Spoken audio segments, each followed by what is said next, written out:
बारिश तो हो रही है, लेकिन बिहार की राजनीति में लगातार गर्माहट देखने को मिल रही है। जेडीयू के राष्ट्रीय अध्यक्ष ललन सिंह ने लगातार ट्वीट कर सुशील मोदी पर निशाना साधा है। ललन सिंह ने योगी सरकार को घेरते हुए ट्वीट किया और कहा कि सुशील मोदी जी नीतीश जी को चुनौती देने से पहले अपने गिरेबान में झांक लें, उत्तर प्रदेश सरकार के कारनामों को देख लें। यूपी के मंत्री श्री राकेश सचान को कितने साल की सजा हुई, सजा याफ्ता होने के बाद भी मंत्री बने हैं कि नहीं। इस ट्वीट के बाद ललन सिंह ने लगातार सुशील मोदी को घेरते हुए ट्वीट कर योगी सरकार पर सवाल उठाया है।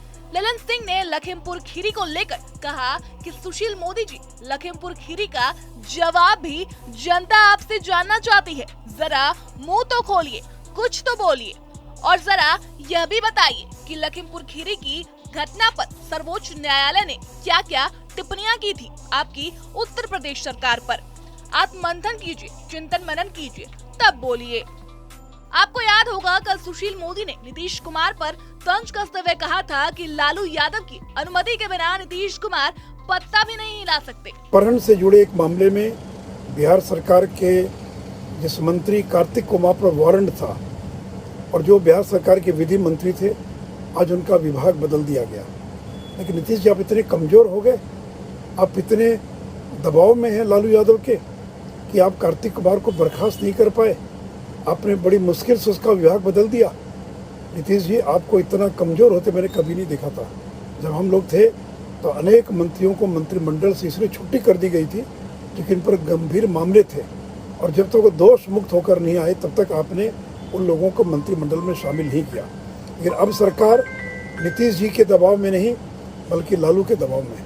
लालू जो फैसला करेंगे उसका पालन करना पड़ेगा। जैसे पर्ची कटती है तो जब तक लालू के दरबार की पर्ची नहीं कटेगी तब तक कोई निर्णय नहीं हो सकता है। मुझे बहुत दुख है कि आज उस मंत्री को बर्खास्त करने के बजाय कल उसका विभाग बदल दिया गया है। वो तो इतने दिनों तक विधि मंत्री था, जो हेर फेर करना था, जो मैनेज करना, उसने सारा कुछ कर लिया। एक मंत्री जिस पर, एक विधायक जिस पर वारंट था गिरफ्तारी का, वो मैनेज करके और शपथ ले लेता और आप उसको बनाए रखते हैं और उसको बर्खास्त नहीं कर पाते हैं, केवल उसके विभाग को बदल दिया गया। मुझे तरस आती है नीतीश जी आपके ऊपर। सुशील मोदी के इस हमले के बाद ललन सिंह ने कहा कि कुछ बोलने से पहले थोड़ी तो शर्मिंदगी का एहसास कीजिए। नीतीश जी को ज्ञान देने की जरूरत नहीं है। एक कहावत है, चलनी दूसरे सूप को जिसमें खुद 72 छेद।